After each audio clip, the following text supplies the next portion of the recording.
Hello student, I am Sonam. Welcome back to my YouTube channel. आज के इस video में हम आप सभी को बताएंगे क्लास 10th हिंदी का बिल्कुल वायरल पेपर, जो कि आप सभी के 2025 बोर्ड एग्जाम में 100% बिल्कुल ऐसा ही पेपर आने वाला है। ठीक है, जितने भी स्टूडेंट का 24 फरवरी को एग्जाम है हिंदी का, ठीक है, अगर वो 24 फरवरी से पहले मात्र इस पेपर कोड के पेपर को तैयार कर लेते 801 HC, ठीक है, ये जो पेपर कोड है ये सबसे वायरल पेपर कोड है हिंदी के। जितने भी पेपर आप लोग देख चुके, सबसे वायरल पेपर जो है यही है, ठीक है, 801 HC। अगर आप लोग हिंदी में कुछ नहीं पढ़े हो और 24 फरवरी से पहले मात्र इस पेपर को तैयार कर लेते हो तो आप सभी का हिंदी में इस बार पूरे के पूरे 70 में 70 नंबर बिल्कुल पक्का।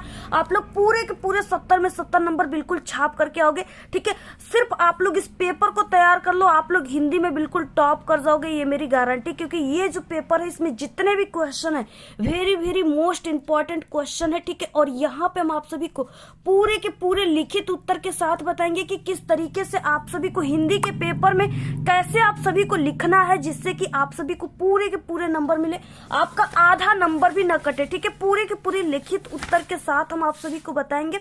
तो आप लोग सबसे पहले कि इस वीडियो को लाइक कर दीजिए, चैनल पे नहीं तो चैनल को सब्सक्राइब करके आप लोग बेल आइकन को जरूर प्रेस कर दीजिए।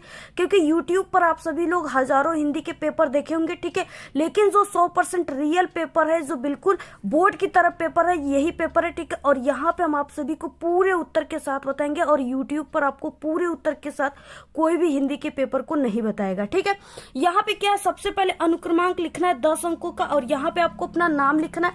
और ये जो आपका हिंदी का बोर्ड का पेपर रहेगा वो आपके 3 घंटे 15 मिनट का पेपर रहेगा। और जितने भी स्टूडेंट 24 फरवरी से पहले यानी अपने एग्जाम से पहले इस पेपर को मात्र एक बार देख लेते, तैयार कर लेते, ठीक है, वो स्टूडेंट 250 पे ही इस पूरे हिंदी के पेपर को सॉल्व करके बैठ जाएंगे, यानी पूरे के पूरे आंसर को लिख करके बैठ जाएंगे। और यहाँ पे क्या है, आपका जो हिंदी का पेपर रहेगा वो पूर्णांक 70 का रहेगा। और जितने भी स्टूडेंट इस पेपर को अपने एग्जाम से पहले देख रहे हैं वो पूरे के पूरे 70 में 70 छाप कराएंगे, बिल्कुल धुआं धुआं करके आएंगे, आग लगा कर आएंगे एग्जाम में। ठीक है, सबसे पहले यहाँ पे निर्देश दिया है 15 मिनट आपको इस प्रश्न पत्र को पढ़ना है। और हाँ, आप सभी को 15 मिनट जरूर इस पेपर को पूरे अच्छे तरीके से पढ़ लेना है। किस तरीके से क्वेश्चन आते हैं और कौन से क्वेश्चन के आंसर आपको आ रहे हैं, ठीक है, उसको आपको सबसे पहले लिखना है क्वेश्चन नंबर डाल करके। क्योंकि जो क्वेश्चन आपको नहीं आ रहा है उसमें आपको टाइम वेस्ट बिल्कुल भी नहीं करना है। ठीक है, तो आप लोग उसको चिन्हित कर लीजिए 15 मिनट प्रश्न पत्र को पढ़ करके आपको कौन से क्वेश्चन आ रहे हैं, उसी का आंसर आपको पहले लिखना है। इसके बाद क्या है, प्रश्न पत्र में 2 खंड है, खंड अ खंड ब है। ठीक है, इसमें खंड अ जो है इसमें आपको 20 ऑब्जेक्टिव क्वेश्चन देखने को मिलेगा, जो कि पर क्वेश्चन 1 नंबर का, 20 क्वेश्चन 20 नंबर का, जिसका आंसर आपको OMR शीट पे देना है। ठीक है, और आप सभी को OMR शीट को डार्ट पेन से भरना है, नीले और काले बाल पॉइंट पेन, यानी इस तरीके से डार्ट पेन से। ठीक है, उसके बाद बाकी सभी चीजें वही है। ठीक है, उसके बाद देखिए बिना टाइम वेस्ट के स्टार्ट करते हैं हम खंड अ से, बहुविकल्पी क्वेश्चन, जिसमें 20 नंबर का क्वेश्चन है। यहाँ पे सबसे पहला क्वेश्चन देखिए क्या है कि विचार वीथी के लेखक हैं। ठीक है, यहाँ पे आपको 4 ऑप्शन दिया रहेगा, कोई एक ऑप्शन सही है, इसको आपको चुन करके, ठीक है, OMR शीट में लिखना है। तो विचार वीथी के लेखक हैं जयशंकर प्रसाद, आचार्य रामचंद्र शुक्ल, डॉक्टर नागेंद्र, ठीक है, राम स्वरूप चतुर्वेदी। तो यहाँ पे देखिए विचार वीथी के जो लेखक हैं वो यहाँ पे आचार्य रामचंद्र शुक्ल है, ऑप्शन नंबर बी राइट है। अगला क्वेश्चन देखिए क्या है, दूसरा है झूठा सच के लेखक हैं, बहुत ही इंपॉर्टेंट क्वेश्चन है ये। ठीक है, जितने क्वेश्चन है इस पेपर में पूरे इंपॉर्टेंट क्वेश्चन है, बहुत ही ध्यान से आप लोग समझिएगा। ये नहीं कि आज आप लोग वीडियो देख लिए और आप लोग 24 फरवरी को भूल गए कि हाँ पहले वाले ऑप्शन का 4 ऑप्शन में से कौन सा सही था। ठीक है, इसलिए आप लोग इसको काफी अच्छे तरीके से ध्यान से आप लोग इस पेपर को देखिए। तो देखिए झूठा सच के लेखक जो है वो कौन है, यशपाल, डॉक्टर नागेंद्र अज्ञेजी, जिनका पूरा नाम सचिदानंद हीरानंद वातस्यायन अज्ञेजी है, और यहाँ पे मोहन राकेश। ठीक है, तो झूठा सच के लेखक यशपाल है, ऑप्शन नंबर ए राइट है। अगला है तीसरा क्वेश्चन, बहुत ही इंपॉर्टेंट क्वेश्चन है ये भी, दीपदान एकांकी के लेखक हैं। ठीक है, कौन है, 4 ऑप्शन यहाँ पे दिया हुआ है, राम कुमार वर्मा, जयशंकर प्रसाद, उदय शंकर भट्ट और विनोद रस्तोगी। ठीक है, तो यहाँ पे दीपदान के लेखक जो है वो राम कुमार वर्मा है, ऑप्शन नंबर ए राइट है। अगला क्वेश्चन है चौथा, जो इंपॉर्टेंट क्वेश्चन है, पेपर में 100% आएगा, क्या भूलू क्या याद करूं, किस विधा की रचना। देखिए यहाँ पे विधा पूछ रखा है। ठीक है, यानी कि ये जो है क्या भूलू क्या याद करूं, ये जो रचना रचना है ये किस विधा की है? जीवनी, आत्मकथा, निबंध, नाटक, संस्मरण, ठीक है, या रेखा चित्र, ये क्या है? या इस तरीके से यात्रा वृत्तांत, ठीक है। तो यहाँ पे देखिए क्या भूलू क्या याद करूँ जो है ये आत्मकथा है, ठीक है। ये हरिवंश राय बच्चन जी का है। आप लोग अमिताभ बच्चन जी को जरूर जानते हैं, उन्हीं के पिताजी हरिवंश राय बच्चन थे, ठीक है। तो उन्हीं के द्वारा ये लिखा गया, क्या भूलू क्या याद करूँ, आत्मकथा विधा की रचना है। अगला क्वेश्चन है 5वां शुक्ल युग की पत्रिका है? सरस्वती पत्रिका, ब्राह्मण है, हंस है, कवि वचन, सुधा है, ठीक है। तो यहाँ पे देखिए शुक्ल युग की जो पत्रिका है वो हंस पत्रिका है, जिसके लेखक मुंशी प्रेमचंद्र जी है। ब्राह्मण पत्रिका के लेखक कौन है? आप लोग कमेंट करके बताइएगा। अगला क्वेश्चन है छठवां नंबर का क्वेश्चन, कला पक्ष की प्रधानता किस काल की विशेषता है? ठीक है, आदिकाल, भक्तिकाल, रीतिकाल, आधुनिक काल। तो ये रीतिकाल की, ऑप्शन नंबर सी राइट है। अगला क्वेश्चन 7वां विद्रोह क्रांति की भावना किस युग की विशेषताएं हैं? तो ये प्रगतिवादी युग की विशेषता, ऑप्शन नंबर सी राइट है। अगला 8वां क्वेश्चन, कामयानी के रचयिता है कौन है? ठीक है, जयशंकर प्रसाद महादेव वर्मा पंत जी, जिनका पूरा नाम सुमित्रानंद पंत है। निराला सूर्यकांत त्रिपाठी निराला, ठीक है। तो यहाँ पे देखिए जो कामयानी है वो जयशंकर प्रसाद जी की रचना है और ये महाकाव्य है, ठीक है। ये क्या है? महाकाव्य है। तो आपको ये भी तैयार रखना है अगर आ गया पेपर में कि ये जो कामयानी है ये किस विधा की रचना है, तो आपको यहाँ पे लिख देना है कि ये महाकाव्य विधा की रचना है, ठीक है।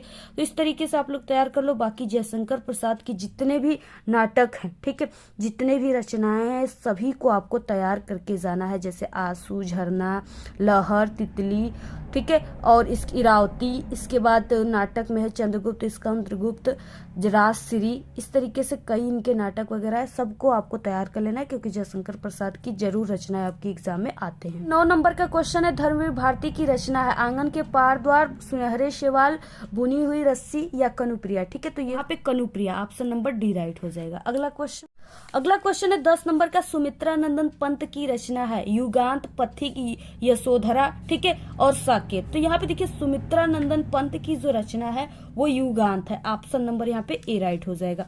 अगला क्वेश्चन 11 संचारी भावों की संख्या होती है? ठीक है, संचारी भावों की संख्या 33 होती है, ऑप्शन नंबर सी राइट है। 12 क्वेश्चन है मुख मयंक सम मंजू मनोहर पंक्ति में कौन सा अलंकार है? यहाँ पे देखिए अलंकार पूछ रखा है, ठीक है। तो उपमा, रूपक, उत्प्रेक्षा या असंगति, ठीक है। तो यहाँ पे देखिए कौन सा अलंकार हो जाएगा? यहाँ पे उपमा अलंकार हो जाएगा क्योंकि यहाँ पे उपमेय में उपमान का, ठीक है, तुलना किया जा रहा है, यानी समानता व्यक्त किया जा रहा है। तो ऑप्शन नंबर ए राइट है। अगला है क्वेश्चन 13, गढ़ों की संख्या होती है? गढ़ों की संख्या कितनी होती है? तो वो 8, टोटल 8 गढ़ होते हैं, ऑप्शन नंबर सी राइट है। 14 क्वेश्चन है निष्कपट शब्द में उपसर्ग है? ठीक है, यहाँ पे उपसर्ग पूछ रखा है। तो देखिए उपसर्ग इसमें क्या हो जाएगा? नी, तो यहाँ पे है, और यहाँ पे क्या हो जाएगा? ये वाला सा हो जाएगा, ऑप्शन नंबर बी राइट हो जाएगा, ठीक है। उसके बाद अगला क्वेश्चन देखिए क्या हो जाएगा यहाँ पे।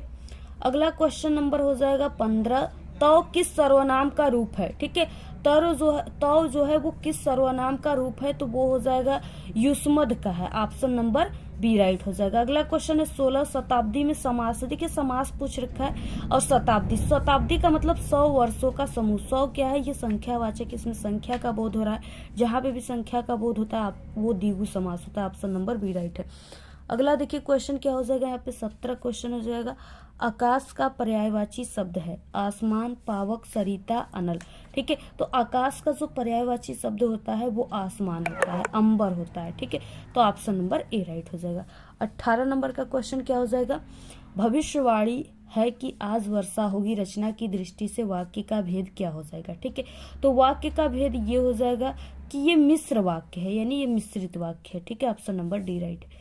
19 क्वेश्चन है घायल कबूतर उड़ न पाया, वाक्य का भावाच्य में परिवर्तन हो जाएगा। ठीक है, तो ये हो जाएगा कि घायल कबूतर से उड़ा न गया, यानी घायल कबूतर से वो इतना बुरी तरीके से घायल है कि वो उड़ नहीं पा रहा है, उससे उड़ा नहीं जा रहा है। ठीक है, अगर उड़ने लायक रहता तो वो उड़ जाता है, ऑप्शन नंबर ए राइट है।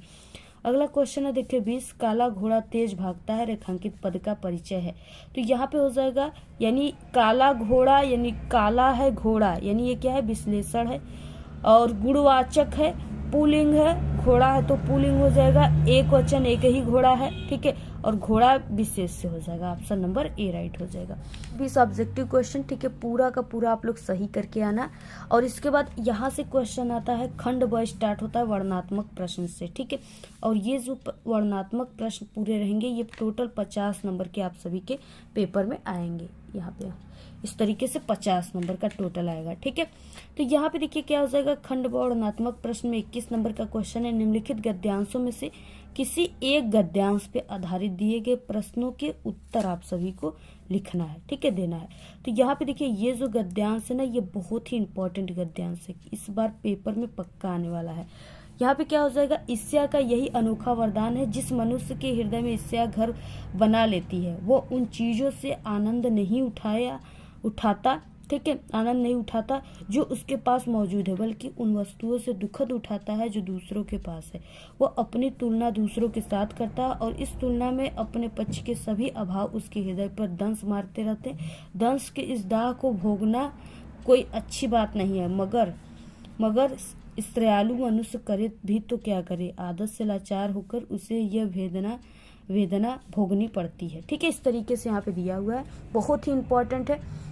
अब देखिए आप सभी को लिखना कैसे, क्योंकि ये टोटल 6 नंबर का आपके पेपर में आता है और आपको इसको सही लिखने का तरीका जब तक नहीं पता है तब तक आप लोग कभी भी 6 नंबर पूरे के पूरे नहीं ला सकते एग्जाम में, ठीक है। और लिखने का सही तरीका क्या होता है, यानी टॉपर कैसे लिखते जिससे उनको पूरे के पूरे 6 नंबर मिलते, आधे नंबर भी उनके नहीं कटते, ये तरीका हम आपको बताने वाले। सबसे पहले कि उपयुक्त गद्यांश का संदर्भ लिखना है। संदर्भ में आपको पाठ का नाम, लेखक का नाम लिखना होता है, ठीक है। तो यहाँ पे क्या इसमें दिया हुआ गद्यांश में ईर्ष्या, तो आपको पहचान लेना है कि ये है पाठ का नाम, ईर्ष्या तू न गई मेरे मन से पाठ है, ठीक है। और अगर आपको गद्यांश पद्यांश के पाठ और लेखक के नाम को चुटकियों में आपको याद करना है तो आप लोग हमारे चैनल पे बन चुकी वीडियो उससे देख लीजिएगा। आपको इसके लिए यूट्यूब पर जाना है, ठीक है, वहाँ पे सर्च करना है, यहाँ पे यानी गद्यांश पहचानने की ट्रिक, पद्यांश पहचानने की ट्रिक और अपना विद्यालय हमारे यूट्यूब चैनल का नाम है। तो अगर आप लोग ऐसे सर्च करते हो, ठीक है, दोनों लेकर के यूट्यूब पर, तो वहाँ पे हमारी ट्रिक आ जाएगी, वहाँ से आप लोग आसानी से देख सकते हो। अब देखिए आपको लिखना कैसे क्वेश्चन का, तो देखिए सबसे पहले कि आप सभी को यहाँ पे, ठीक है, खंड ब वर्णनात्मक प्रश्न लिखना है, ऐसे खंड ब वर्णनात्मक प्रश्न। इसके बाद जो भी प्रश्नोत्तर संख्या उसको ऐसे लिख देना है। इसके बाद यहाँ पे ये गद्यांश है तो आपको ऐसे गद्य लिखना है, ठीक है। आगे के 2 वर्ड और डैश डैश करके लास्ट के 2 वर्ड को आपको लिख देना है ब्लैक पेन से, जैसे यहाँ पे हमने लिखा हुआ है। और हमारे चैनल पे कॉपी लिखने कैसे लिखा जाता है एग्जाम में, इसकी पर्सनल वीडियो बनी हुई है अभी कल ही, तो आप लोग उसको जा करके देख लीजिएगा, ठीक है। यहाँ पे सिर्फ हम आपको ये इसका आंसर बता रहे, तरीका आपको वहीं देखने को मिलेगा। देखिए इसके बाद क्या हो जाएगा, संदर्भ पहला क्वेश्चन है, ठीक है। तो यहाँ पे आपको पहला लिखना है और संदर्भ हेडिंग डालना है। तो यहाँ पे देखिए लिखना है, प्रस्तुत गद्यांश हमारी पाठ्य पुस्तक हिंदी के गद्य खंड में संकलित ईर्ष्या तू न गई मेरे मन से नामक पाठ से लिया गया है। इस पाठ के लेखक जो है वो रामधारी सिंह दिनकर हैं। तो ऐसे आपको लिखना है, ठीक है। पूरा आप लोग इसका स्क्रीनशॉट ले लीजिए, ऐसे ही आप लोग संदर्भ लिखोगे तभी 2 नंबर मिलेंगे। देखिए अब इसके बाद अगला क्वेश्चन है, इसमें रेखांकित अंश की व्याख्या कीजिए। इसमें सिर्फ आपको वही लाइन की व्याख्या करना है जिसके नीचे ये ब्लैक वाली अंडरलाइन है, ठीक है, यहाँ से यहाँ तक की। तो यहाँ पे देखिए कैसे करना है, पहले आपको दूसरा नंबर लिख देना है, रेखांकित अंश की व्याख्या हेडिंग क्वेश्चन से ही बनाना है। इसके बाद देखिए जो चीजें उसी को लिखना है, सिर्फ आपको थोड़े से अपने शब्दों में लिखना है। ईर्ष्या नामक मनोविकार एक विचित्र वरदान है, जिसके हृदय में यह भाव आ जाता है वह अपनी वस्तुओं से, ठीक है, सुखी नहीं होता है, अपितु अन्य व्यक्तियों के पास होने वाली वस्तुओं के कारण वो दुखी रहता है। बस यही है, पूरा स्क्रीनशॉट ले लो, इतना ही लिखना है। 2 नंबर इस पे, 2 नंबर इस पे, 4 नंबर। इसके बाद इसमें एक क्वेश्चन दिया हुआ है, वो है कि ईर्ष्या की किन विशेषताओं का उल्लेख किया गया है इसमें, ठीक है। तो देखिए इस तरीके से आपको तीसरा ऐसे लिखना है, ठीक है। इसमें क्या हो जाएगा, ईर्ष्या के कारण मनुष्य अपने पास मौजूद चीजों का आनंद नहीं उठा पाता और दुख उठाता है, ठीक है। बस यही आपको लिखना है। अगर ये भी लिख देते हो तो 6 नंबर पूरा मिलेगा, आधा नंबर भी आपका नहीं कटेगा। यहाँ पे अथवा दिया है, आपको जो ईर्ष्या वाला बताए वो वाला करना है, ठीक है। अदरवाइज वो नहीं आता है तब इसको करना है। हिंदी में प्रगतिशील साहित्य का निर्माण हो रहा है यहाँ से लेकर के सुहावने होते हैं। ठीक है, यहाँ तक दिया है, ये भी इम्पोर्टेंट ही है, लेकिन इसको हमने कई बार पेपर में बताए हुए इससे पहले, तो आप लोग उस पेपर को हिंदी के देख लीजिएगा। ठीक है, तो यहाँ पे क्या हो जाएगा, इसमें भी संदर्भ दिया हुआ है, इसमें भी रेखांकित अंश की व्याख्या है, एक क्वेश्चन है। ठीक है, तो इसको हमने कई बार बताया, आप लोग इसको देख लीजिएगा इंपॉर्टेंट क्वेश्चन में। बाकी ये जो पाठ का नाम है, ये क्या लिखूं पाठ से है, इसके लेखक पदुमलाल पुन्नालाल बख्शी हैं। ठीक है, उसके बाद देखिए अगला क्वेश्चन है 22 नंबर का क्वेश्चन। निम्नलिखित पद्यांश पे आधारित दिए गए प्रश्नों के उत्तर आपको लिखना है। ये 6 नंबर का आपके पेपर में आएगा टोटल। ठीक है, बहुत ही इंपॉर्टेंट क्वेश्चन है। लखन लखेऊ रघुवंश मणि ताकेऊ हर कोदंगड़ू। ठीक है, यहाँ से लेकर के दिया हुआ है संगू बनाई, यहाँ तक दिया पूरा। आप लोग स्क्रीनशॉट लेकर इसको क्वेश्चन बैंक में अगर होगा तो इसको टिक कर लीजिएगा आप लोग। ठीक है, और इसको एक बार अच्छे से पढ़ लेना आप लोग। अब देखिए यहाँ पे क्या है, कैसे लिखना है। प्रश्नोत्तर संख्या 22, पद है, पद्यांश से तो पद, लखन लखेऊ डैश डैश संगू बनाई। ठीक है, ऐसे लिख देना है। संदर्भ हो जाएगा प्रस्तुत पद्यांश हमारी पाठ्य पुस्तक हिंदी के काव्य खंड में या पद खंड में संकलित धनुष भंग नामक पाठ शीर्षक से लिया गया है। इस पाठ के कवि गोस्वामी तुलसीदास जी हैं। ठीक है, ऐसे ही आपको लिखना है, पूरा स्क्रीनशॉट ले लो आप लोग। उसके बाद देखिए, ठीक है, पहले संदर्भ था, दूसरे में है रेखांकित अंश की व्याख्या। यहाँ से यहाँ तक की व्याख्या करनी है आपको। रेखांकित अंश की व्याख्या दूसरा नंबर हो जाएगा। यहाँ पे हो जाएगा रेखांकित अंश की व्याख्या। प्रस्तुत पंक्ति में तुलसीदास जी कहते हैं कि सीता जी का विचार, जनक का पश्चाताप और समस्त रानियों के दारुण दुख का दावनलह, ये सभी शिवजी के धनुष रूपी बड़े जहाज प्राप्त करके समूह बनाकर उसके ऊपर चढ़कर श्री राम के बल रूपी अपार समुद्र को पार कर जाना चाहते हैं। ठीक है, यही है, आप लोग स्क्रीनशॉट ले लो आप लोग, ऐसे ही आपको लिखना है, इंपॉर्टेंट। इसके बाद एक क्वेश्चन है, इसमें 2 नंबर का। ठीक है, शंभु चाप का क्या अर्थ है, तो यहाँ पे हो जाएगा शंभु चाप का मतलब, शंभु का मतलब कल्याण। ठीक है, और चाप का मतलब हो जाएगा यहाँ पे उत्पत्ति, तो यहाँ पे और चाप का अर्थ हो जाएगा धनुष। ठीक है, तो इस तरीके से यानी जो सम है उसका अर्थ हो जाएगा कल्याण, भू का अर्थ हो जाएगा उत्पत्ति और चाप का धनुष। ठीक है, इस तरीके से आप लोग इसको तैयार कर लेना। अब देखिए यहाँ पे अथवा दिया है, पहले नर मुंड माला से लेकर के यहाँ तक जवानी तक दिया हुआ है, और ये जो है यानी पाठ का नाम हो जाएगा जवानी, और इसके जो कवि है वो माखनलाल चतुर्वेदी हो जाएंगे। ठीक है, इसके बाद देखिए इसमें संदर्भ में आप लोग यही लिख लीजिएगा, और बाकी इसमें ठीक है सभी चीजें दिए हुए। 3 क्वेश्चन, तीनों क्वेश्चन का आंसर आप लोग लिखते हो तो 6 नंबर आपका पक्का हो जाएगा। इसको हमने कई बार इंपॉर्टेंट हिंदी के क्वेश्चन में बताएं, आप लोग प्लेलिस्ट से देख लीजिएगा। 23 नंबर का क्वेश्चन हो जाएगा, दिए गए संस्कृत गद्यांशों में से किसी एक का आपको संदर्भ सहित क्या करना है, हिंदी अनुवाद करना है। ठीक है, 2 नंबर आप सभी को मिलेगा संदर्भ पे, 3 नंबर अनुवाद पे, टोटल 5 नंबर का क्वेश्चन है, और ये इंपॉर्टेंट क्वेश्चन है। यहाँ पे देखिए दिया हुआ है सह द्वादश वर्ष से लेकर के तमादेशम प्राच्छय, यहाँ तक दिया हुआ है। ठीक है, अब देखिए इसको कैसे आप सभी को लिखना है, तो यहाँ पे हो जाएगा प्रश्नोत्तर संख्या 23 संस्कृत गद्य। ठीक है, सह द्वादश वर्ष। ठीक है, उसके बाद तमादेशम प्राच्छय।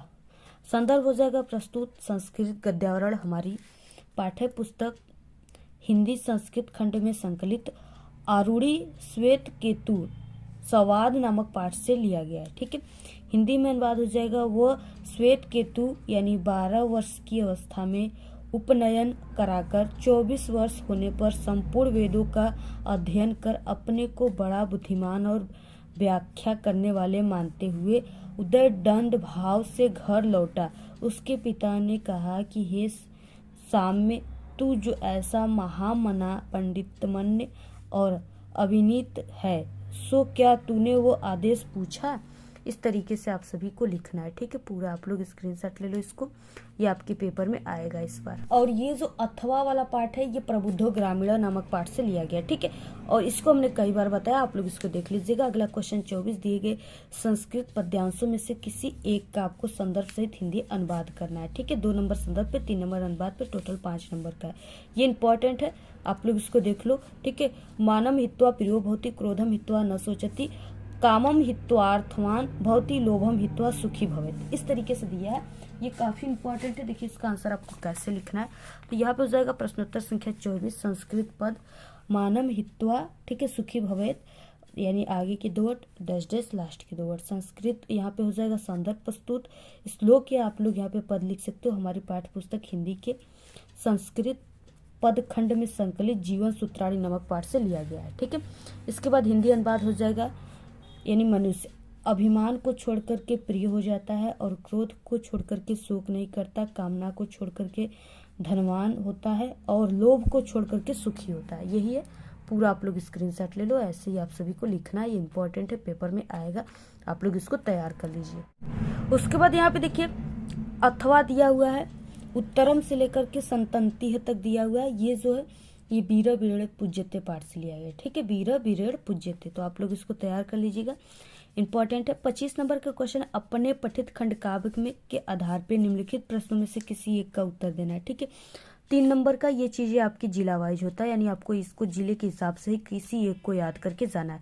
और आप लोग किस जिले को हो ये मुझे नहीं पता है, इसलिए आप लोग अपने हिंदी वाले टीचर से या आप लोग, ठीक है, क्वेश्चन बैंक में देख लीजिएगा, दिया होता है कि हाँ इस जिले के स्टूडेंट को ये वाला खंड का पढ़ना है, तो आप लोग उसी हिसाब से किसी एक को तैयार करके जाइएगा। ठीक है, क्या है कि आपको, ठीक है, कोई एक आपके जिले में आएगा जो आपके जिले के लिए अनिवार्य है, तो वही आपको पढ़ के जाना है। यहाँ पे जैसे में दिया है ज्योति जवाहर, मुक्तिदूत, ठीक है, अगर पूजा, मेवाड़ मुकुट, मातृभूमि, तो यहाँ पे तुमुल, कर्मवीर, कर्ण, ठीक है, इस तरीके से जय सुभाष यहाँ पे कई दिया है, किसी एक को तैयार करके जाना है। 26 नंबर का क्वेश्चन का क है कि निम्नलिखित लेखकों में से किसी एक लेखक का जीवन परिचय आपको लिखना है। ठीक है, और उनकी रचनाओं को लिखना है। 3 नंबर आपको जीवन परिचय पर, 2 नंबर रचनाओं पर, टोटल 5 नंबर का क्वेश्चन आपके एग्जाम में आएगा। यहाँ पे देखिए क्या है, पहला है पद्मलाल पुन्नालाल बख्शी, ठीक है, दूसरा डॉक्टर राजेंद्र प्रसाद, तीसरा डॉक्टर भगवत शरण उपाध्याय। तो डॉक्टर राजेंद्र प्रसाद का भी हमने हाल ही में बताया, आप लोग जाकर के देख लीजिएगा। ठीक है, और भगवत शरण उपाध्याय का भी है, इंपॉर्टेंट ये है डॉक्टर राजेंद्र प्रसाद और पद्मलाल पुन्नालाल बख्शी का। ठीक है, इसके अलावा आप लोग जयशंकर प्रसाद का भी तैयार कर लीजिएगा, जो कि हमारे चैनल पे वीडियो बन चुकी है। तो यहाँ पे हम आपको पद्मलाल पुन्नालाल बख्शी का आपको जीवन परिचय कैसे लिखना है एग्जाम में, ये हम आप सभी को बताते हैं। ठीक है, बहुत ही सरल है ये। तो यहाँ पे हो जाएगा पद्मलाल पुन्नालाल बख्शी का जीवन परिचय। ठीक है, जीवन परिचय हो जाएगा यहाँ पे, पद्मलाल पुन्नालाल बख्शी का जन्म सन 1894 ईस्वी में जबलपुर के खेरागढ़ नामक स्थान पे हुआ था। इनके पिता का नाम पुन्नालाल बख्शी तथा बाबा उमराव बख्शी साहित्य प्रेमी और कवि थे। इनकी माता को भी साहित्य से प्रेम था। परिवार के साहित्यिक वातावरण के प्रभाव के कारण ये विद्यार्थी जीवन से ही कविताएं रचते थे। बीए परीक्षा पास करते ही इन्होंने सरस्वती पत्रिका में अपनी रचनाएं प्रकाशित कराना प्रारंभ किया। ठीक है, बाद में सरस्वती के अतिरिक्त अन्य पत्र पत्रिकाओं में भी इनकी रचनाएं प्रकाशित होने लगी। इनकी कविताएं स्वच्छंदतावादी थी, जिन पर अंग्रेज कवि वर्ड्सवर्थ का स्पष्ट प्रभाव परिलक्षित होता है। ठीक है, बख्शी जी की प्रसिद्धि का मुख्य आधार जो था वो आलोचना और निबंध लेखन है। साहित्य का ये महान साधक सन 1971 ईस्वी में, ठीक है, परलोकवासी हो गए। इनकी रचनाएं इस तरीके से, आपको रचनाओं को जरूर लिखना है क्योंकि 2 नंबर रचनाओं पर मिल रही है। बख्शी जी की कृतियों का जो विवरण है वो इस प्रकार है। निबंध संग्रह इनका प्रबंध परिजात है, पंचपात्र है, ठीक है, पदवन है, मकरंद है, बिंदु है, कुछ बिखरे पन्ने, ये इंपॉर्टेंट है, आदि। ठीक है, कहानी संग्रह है झलमलता और अंजलि। आलोचना है विश्व साहित्य, हिंदी साहित्य, विमर्श साहित्य। ठीक है, और साहित्य शिक्षा, हिंदी उपन्यास साहित्य, हिंदी कहानी साहित्य। अनुवाद है पाश्चित और उन्मुक्ति का बंधन।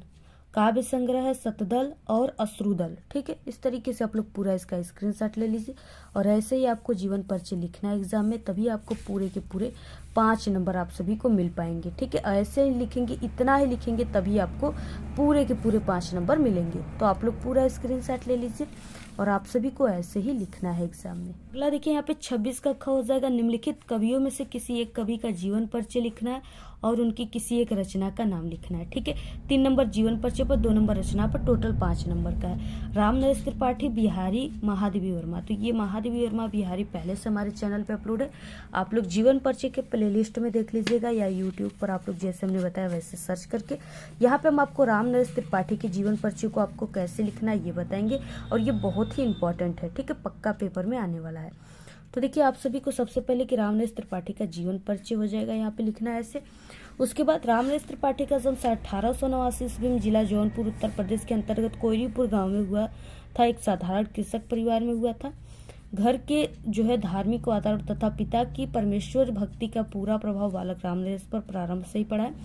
केवल 9वीं यानी 9 की कक्षा में, ठीक है, 9 क्लास में 9वीं कक्षा तक स्कूल में पढ़ने के पश्चात इनकी पढ़ाई छूट गई। बाद में इन्होंने स्वाध्याय यानी स्वयं से हिंदी, अंग्रेजी, बांग्ला, संस्कृत, गुजराती और का गंभीर अध्ययन किया, ठीक है, और साहित्य साधना को ही अपने जीवन का लक्ष्य बनाया। सन 1962 ईस्वी में इनका स्वर्गवास हो गया, ठीक है, यानी ये भगवान को प्यारे हो गए, हमेशा के लिए धरती से चले गए। इसके बाद देखिए यहाँ पे त्रिपाठी जी जो थे इनकी मानसिक विद्वान तथा परिश्रमी थे। ये द्विवेदी युग के उन साहित्यकारों में हैं जिन्होंने द्विवेदी मंडल प्रभाव से पृथक रहकर अपनी मौलिक प्रतिभा से साहित्य के क्षेत्र में कई कार्य किए हैं। त्रिपाठी जी स्वच्छंदतावादी कवि थे। ये लोक गीतों के स्वप्रथम संकलनकर्ता थे, ठीक है। काव्य, कहानी, नाटक, निबंध, आलोचना तथा लोक साहित्य आदि विषयों पर इनका पूर्ण अधिकार था। त्रिपाठी जी आदर्शवादी थे, ठीक है। रचनाएं इनकी हो जाएगी इस तरीके से: मिलन, पथिक, स्वप्न, मानसी, कविता, कुमुदी, ग्राम गीत तथा शिक्षा बावनी, ठीक है। इस तरीके से आप लोग स्क्रीनशॉट ले लीजिए पूरा, ऐसे ही आप सभी को लिखना है। 27 नंबर का क्वेश्चन, अपने पाठ्य पुस्तक से कंठस्थ किया हुआ कोई एक श्लोक आपको लिखना है जो इस प्रश्न पत्र में ना आया हो, ठीक है। 2 नंबर का है। तो यहाँ पे आप लोग सर्वे भवन्तु सुखिनः, सर्वे सन्तु निरामया, सर्वे भद्राणि पश्यन्तु मां कश्चित् भाग्भवत् वाला लिख लीजिएगा। 28 नंबर का क्वेश्चन है, विद्यालय में कंप्यूटर शिक्षा की व्यवस्था, ये इंपॉर्टेंट है, ठीक है, पेपर में आएगा। व्यवस्था के लिए आपको प्रधानाचार्य को प्रार्थना पत्र लिखना है। तो कैसे आप सभी को लिखना है, तो यहाँ पे देखिए सबसे पहले आपको सेवा में, ठीक है, प्रधानाचार्य महोदय कामा यहाँ पे देना है और यहाँ पे भी कामा देना है। और उसके बाद जो भी आपके कॉलेज स्कूल का नाम है उसका नाम यहाँ पे लिख देना है। DAV पब्लिक स्कूल, ठीक है, यहाँ पे प्रयागराज उत्तर प्रदेश, जो भी है यहाँ पे हमने ऐसे ही कोई पता लिख दिया है। इसके बाद विषय, ठीक है, विद्यालय में कंप्यूटर शिक्षा की व्यवस्था कराने के लिए प्रधानाचार्य को पत्र ऐसे लिखना है विषय। उसके बाद महोदय कामा लगाना है। सभी ने निवेदन है कि मैं आपके स्कूल में 10वीं कक्षा की छात्र हूँ या छात्रा हूँ, ठीक है, मेरा नाम सुजीत है। हमारे विद्यालय में कंप्यूटर शिक्षा की व्यवस्था नहीं है। आज के समय में कंप्यूटर शिक्षा बहुत ही ज़रूरी है। कंप्यूटर सीखकर हम बहुत से काम आसानी से कर सकते हैं, ठीक है। अतः आपसे अनुरोध है कि विद्यालय में हम छात्रों के लिए कंप्यूटर शिक्षा का प्रबंध करने के लिए कृपा करें, ठीक है। मैं आशा करता हूं कि आप विद्यालय में कंप्यूटर की जो है शिक्षा की व्यवस्था जल्द ही करवाएंगे। उनके लिए मैं आपकी आभारी रहूंगी या रहूंगा, ठीक है। यहाँ पे हो जाएगा धन्यवाद, आपको इस साइड में लिखना है। आपकी आज्ञाकारी शिष्य या शिष्या, ठीक है। नाम आपको एग्जाम में नहीं लिखना है, इसके जगह पर क ख ग लिख देना है या अवश्य क्लास जो भी रहेगा उसको लिख देना है, ठीक है। तो इसी तरीके से आपको पूरा लिखना है। यहाँ पे पत्र लेखन आप लोग पूरा स्क्रीनशॉट ले लीजिए, ऐसे ही आप सभी को लिखना है। बहुत ही इजी है, बहुत ही सरल। और इसके बाद अथवा दिया है, आपके मोहल्ले कॉलोनी की स्ट्रीट लाइट खराब हो चुकी है, इसका उल्लेख करते हुए नगर पालिका अध्यक्ष लोक निर्माण विभाग को पत्र आपको लिखना है, ठीक है। तो अथवा है, आप लोग पहला वाला जो है यही एग्जाम में आएगा, लिख दीजिएगा। देखिए इसके बाद 29 नंबर का क्वेश्चन है, निम्नलिखित प्रश्नों में से किन्हीं 2 प्रश्नों का उत्तर सिर्फ आपको संस्कृत में देना है, ठीक है। ये आपके पेपर में 2 नंबर का आएगा। यहाँ पे क्या हो जाएगा, भारतीय संस्कृति क दिव्य संदेश, ठीक है। तो यहाँ पे हो जाएगा यानी कि सर्वेषाम मतानाम संभावः समांच भारतीय संस्कृति दिव्य संदेश अस्ति, ठीक है। ऐसे लिख देना, आप लोग नोट कर लो। कल केन वर्धते यानी कल कैसे बढ़ता है, कल दुव्य सनेन वर्धते, ठीक है। इसके बाद पदेन बिना किम दूरम याति, तो यहाँ पे हो जाएगा पदेन बिना पत्रम दूरम याति। उसके बाद हो जाएगा अलछेंद्र क आसित, ठीक है, अलछेंद्र एक यवन राजा आसित। उसके बाद हो जाएगा षोडश की मुखम दुखम अस्ति, तो यहाँ पे हो जाएगा यथा जना माम गुंजया तोलयंती इति षोडश मुखम दुखम अस्ति। तो इस तरीके से आपको किन्हीं 2 के ही आंसर लिखना है। तो आप लोग ये अलछेंद्र वाला और यहाँ पे पदेन वाला, ठीक है, दोनों सरल है। इसी को जो आपको सबसे सरल लगता है, जिसके आंसर क्लियर याद है, वही आप लोग लिखिए। 30 नंबर का क्वेश्चन है, निम्नलिखित विषयों में से किसी एक विषय पर आपको निबंध लिखना है। ये बहुत ही इंपॉर्टेंट निबंध है, ठीक है। यहाँ पे विद्यार्थी जीवन में अनुशासन का महत्व, वृक्षारोपण, ग्राम में स्वच्छता, मेरे प्रिय वर्ष या पर्व हो जाएगा यहाँ पे। ठीक है, तो यहाँ पे देखिए, यहाँ पे हम आपको बताने वाले विद्यार्थी जीवन में अनुशासन का महत्व, क्योंकि बहुत ही इंपॉर्टेंट है, पक्का आप सभी के पेपर में इस बार आने वाला है। और इसके अलावा आप लोग पर्यावरण, प्रदूषण, बेरोजगारी, आतंकवाद, विज्ञान वरदान अभिशाप, ये सभी निबंध भी तैयार कर लीजिएगा आप लोग। तो हम आप सभी को विद्यार्थी जीवन में अनुशासन के महत्व निबंध को बताएंगे। बाकी की जो निबंध है उसको आप लोग पहले से हमारे चैनल पे अपलोड है, उसको देख लीजिएगा यूट्यूब पर सर्च करके, या प्लेलिस्ट में, या इसी वीडियो के लास्ट में हम वीडियो लगा देंगे वहां से। ठीक है, और बाकी अगर आप लोग किसी भी सब्जेक्ट में कमजोर हो, आपकी तैयारी नहीं हो पाई है, चाहे हिंदी हो, ठीक है, चाहे क्लास 10 का कोई भी सब्जेक्ट है, मैथ, इंग्लिश वगैरह कुछ भी, सभी में पास होने की बहुत ही जबरदस्त ट्रिक की वीडियो हमारे चैनल पे आपको इसी वीडियो के लास्ट में, ठीक है, अगर आप लोग कमजोर हो, आपकी स्टडी नहीं हो पाई है, तो इसी वीडियो के लास्ट में आप सभी को, ठीक है, प्लेलिस्ट मिल जाएंगे उन सभी ट्रिक के, तो आप लोग देख लेना। और बाकी आने वाली भी है नई नई ट्रिक की वीडियो, तो आप लोग चैनल को हमारे सब्सक्राइब कर लीजिए। ठीक है, यहाँ पे देखिए निबंध लेखन हो जाएगा, प्रश्नोत्तर संख्या 30, विद्यार्थी जीवन में अनुशासन का महत्व। सबसे पहला हेडिंग आपको रूपरेखा लिखना है। रूपरेखा में आपको उन सभी हेडिंग को लिखना है जिन हेडिंग का यूज करके आप लोग इस पूरे निबंध लेखन को बनाओगे। अनुशासन से तात्पर्य क्या है, अनुशासन का महत्व क्या है, विद्यालय में अनुशासनहीनता क्या होता है, अनुशासनहीनता के निराकरण के प्रयास क्या है, उपसंहार क्या है। ठीक है, अनुशासन से तात्पर्य क्या है, अनुशासन का तात्पर्य है शासन अथवा नियंत्रण करना होता है। अनुशासन के नियंत्रण से जीवन सुखी और शांत होता है। अनुशासन रहित समाज अत्यंत विनाशकारी होता है। अनुशासन से व्यक्ति में शांति और समाज में आत्मविश्वास की भावनाओं का उदय होता है। ठीक है, पूरा आप लोग स्क्रीनशॉट ले लो इसका। अनुशासन का महत्व क्या है, यदि समाज के सभी प्राणी पूर्णतः नियंत्रित और अनुशासित हो जाए तो स्वतंत्र सुख और शांति का साम्राज्य व्याप्त हो जाएगा, धरती पर स्वर्ग उतर आए।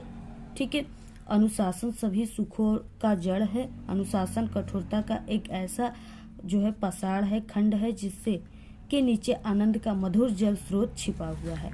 विद्यालय में अनुशासनहीनता, विद्यालय में अनुशासनहीनता के कारण छात्र अपने कर्तव्यों को भूल गए हैं।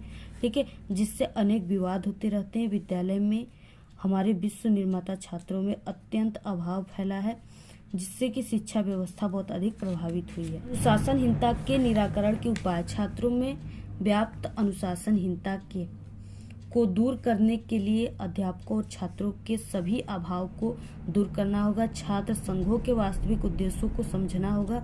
भावी जीवन के प्रति छात्रों को सचेत करना होगा। ठीक है, सचेत करना होगा। उपसंहार क्या हो जाएगा, यानी आपको इसमें अपने विचार लिखना होता है। अनुशासनहीनता को दूर करने के लिए हम सबको अपने नियमों को समझना होगा और इस नियम के अनुसार कार्य करना होगा।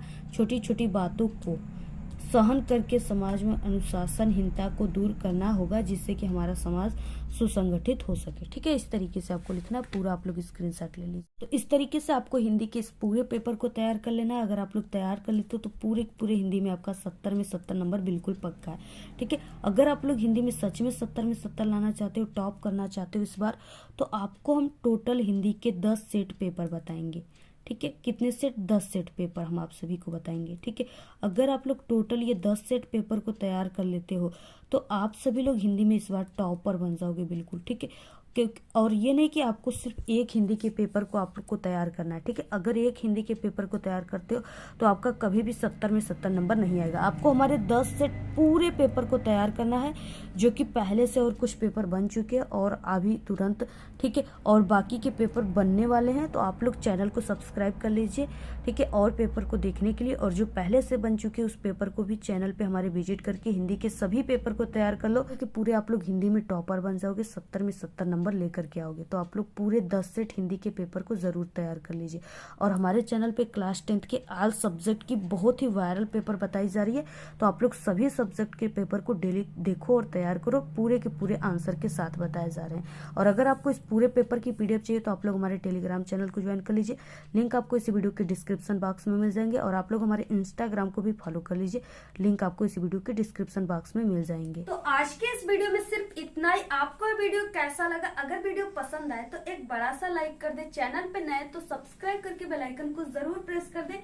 Thanks, all the very best, bye bye.